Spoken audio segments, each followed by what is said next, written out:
Hello again. Now, right now, I'm feeling like I've got you here under false advertising. Because back in the first video, all the way back, 2 videos ago, I said there was a group of us. And right up until now, you've seen, me. I promise, I do have friends, like people that I actually know and talk to and will turn up in videos at some point.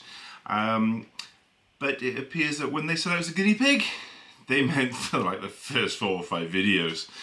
So, you've got me. And what are we doing today? Well, I had an awesome plan.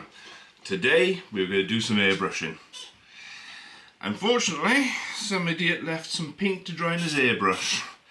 So that's tinking away in the ultrasonic cleaner back there. And I come up with something else. So the other thing I promised you was that at some point we would go through the spares and some other parts on my V4 and see what could be used on the S1RM. So that's what we're doing today. This is a great personal sacrifice to me.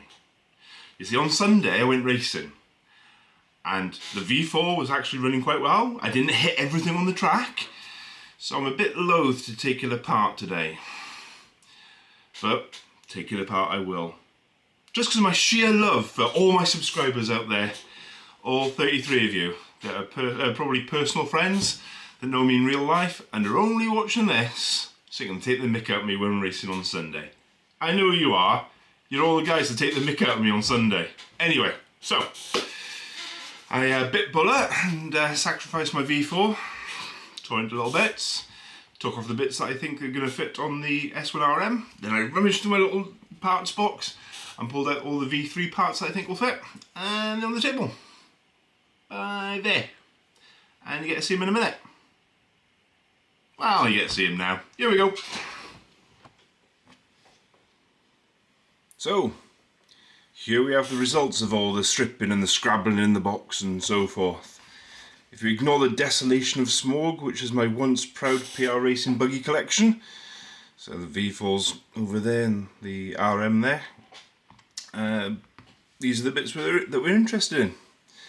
The parts that we're going to try swapping off the off the RM, mostly the plastic parts. So on the front end here, the bit that I still haven't been bothered to strip off, we've got the plastic front uprights or C-hubs or however you want to call them. We'll call them uprights. Let's try and stick with that.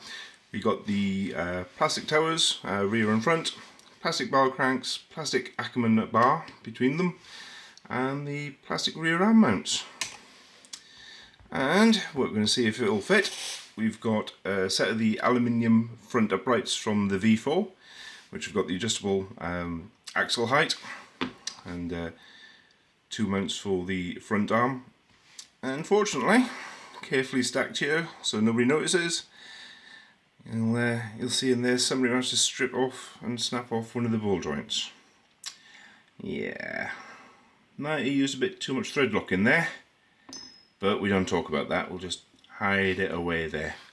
We've also got the front upper arm mounts that bolt onto the front shock tower. The shock tower is off the V4, very similar to the V3. I had a V4 one just hanging around in the parts box because I break them as well. We've got the uprated V3 Ackerman bar, same geometry as the one that came with the RM, just it's aluminium instead of being plastic. And the V4 one, which gives you different Ackerman options. Here we've got the aluminium bell cranks. I'm fairly confident these are going to fit because these fit the SP401, which is the 4-wheel drive buggy, the S1V1, 2, 3 and 4. It comes on the trucks. I know it definitely comes on the V3 and the V4 truck. Yeah, it fits the V3 and the V4 trucks, and also the short course truck. So pretty confident that lot's going to fit. We've got the V3 rear arm mounts here. So we've got aluminium ones in different degrees of toe-in, and a brass front one, so a bit of a weight balance change there. We've also got the aluminium upper rear arm mounts that bolt onto the rear hubs. Here we've got a set of V4 rear arm mounts. You know, one of the main reasons I stripped the V4 apart.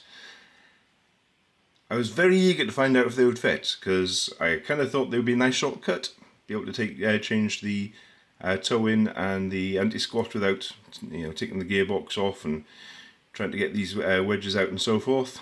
So I've lined them up already. They don't fit. I pretty much took the V4 apart for no reason. Well, the bell cranks, but I could have pulled them off my SP401 because got to strip that apart anyway. Ah well.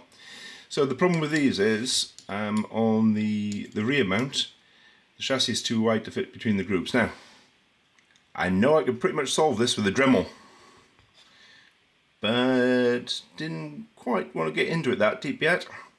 Also, they haven't got the screws for the motor guard. But, you know, a bit of drilling and tapping we can be sorted on that as well. So, we're ignoring these for today. They're just going to go back onto the V4, ready for racing next weekend. We'll just concentrate on this lot here. So, let's see if they'll go on. I know they'll go on. But, you know, let's prove it. So, bit of screwdriving action has happened. And now it's time to play Does It Fit? Yeah, cheesy, I know. But let's have a look. Alrighty then. Let's start at the front. So, V4 upright, check. Upper arm mounts, check. Aluminium C-hubs with the adjustable axle height, check. All good stuffs. Moving back a little bit. Just about see them in there. The aluminium bell cranks, and currently got the V4 Ackerman bar on, but the V3 aluminium Ackerman bar fitted as well. Awesome. Moving back again, we've got the V4 aluminium hub upper arm mounts in there, and the V3 shock tower. That did not fit. That was a bit close in this area here, and I suppose depending on tolerances you might get a bit of clash and they might need to adjust it slightly.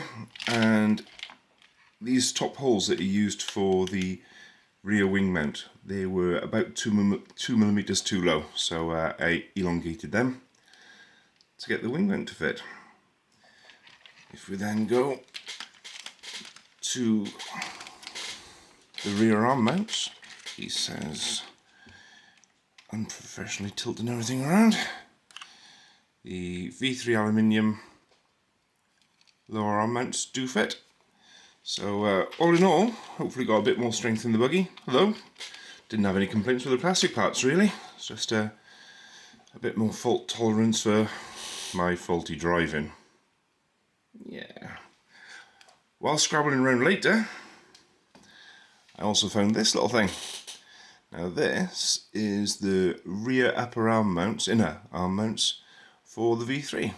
And the bit that interested me about this is, it looks like it will fit, but instead of being around the back of the gearbox like in the V3, being around the front of the gearbox and mounted on those screws that come through the chassis, through the lower arm mount and into the gearbox.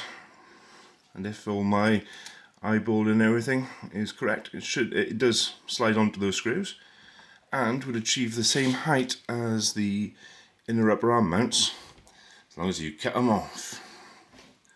So it gives a bit more strength, gives a few more options on where the arm mounts, so you know, being able to change the roll centre and so forth. Maybe a bit more strength, but I got a few problems to solve with that. One, I got to get brave enough to cut the gearbox down a little bit.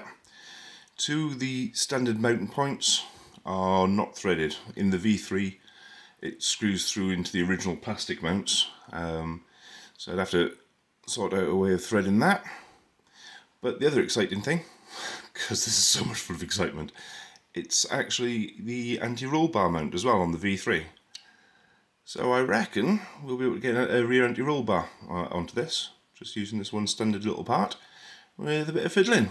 So all in all, everything fitted. And I've got a reason to get the Dremel out to see if I can get the V4 lower arms and this little guy to fit. But could I be bothered to do that today? I could not. So that'll be in a future video. Awesome. So hopefully that's been of interest to at least one person out there in showing what parts you can take off previous PR racing buggies to fit onto the S1RM. Mostly shiny carbon and aluminium stuff by the looks of it. Might increase the strength of the buggy, but I haven't had any problems with the plastic bits so far, so shiny! Apart from that, people have actually been commenting and in various places asking what we're going to be doing over the coming weeks. I think number one priority for me is to get a chair that doesn't squeak every time I move, because it's annoying me and it should be annoying you too. But moving on from that, the next couple of hours will be bolting the V4 back together because that's all scattered around the place, and I'm racing that next week, which brings us to the next thing, which is next week we're racing at SAW in the Winter Championships. So I've got to get my V4 running again, and my SB401 at the moment is scattered all around the place as well. I know it looks like it's in one piece, but it is not.